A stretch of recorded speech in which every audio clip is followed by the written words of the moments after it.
Après la mort d'Al-Muttalib, logiquement, c'est Abd al-Muttalib qui doit reprendre les responsabilités. C'est lui l'héritier direct. Mais il reste encore un des frères, Nawfal, et Nawfal refuse.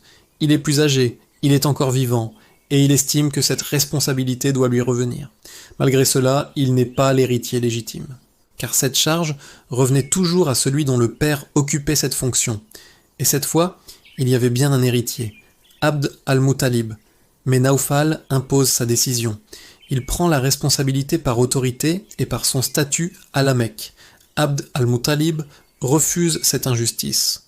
Il demande alors l'aide des notables de la Mecque, mais ils refusent d'intervenir. Ils lui disent « C'est une affaire de famille, débrouillez-vous entre vous ».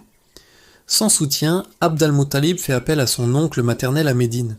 Cet oncle s'appelle Abu Sa'd ibn Adi de la tribu des Bani Najjar. Quand il apprend la situation, il refuse l'injustice. Il dit « C'est un orphelin, on profite de lui ». Il part alors avec 80 combattants vers la Mecque. À leur arrivée, Abd al-Muttalib veut l'accueillir chez lui, mais son oncle refuse. Il dit « Je ne rentrerai pas chez toi tant que ton droit ne sera pas rétabli ». Il se dirige directement vers Nawfal. Il le trouve assis avec les notables. Il dégaine son épée et lui dit clairement « Si tu ne rends pas à mon neveu ses droits, je te ferai goûter à cette épée ». Nawfal comprend immédiatement.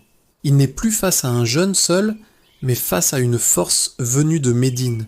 Il accepte, il rend les droits à Abd al-Muttalib, mais l'oncle exige plus. Il demande que cela soit confirmé devant témoins.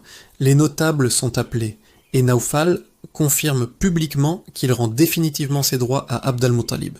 C'est ainsi que Abd al-Muttalib récupère la charge d'offrir hospitalité aux pèlerins de la Mecque, et cela montre l'importance de ses responsabilités. Par la suite, le prophète respectera ses héritages. Il laissera chaque tribu garder les honneurs transmis par leurs ancêtres. Nous arrivons donc à Abd al-Muttalib, le grand-père du prophète. La suite, sa vie, puis celle de son fils Abdullah, et enfin la naissance du prophète Muhammad.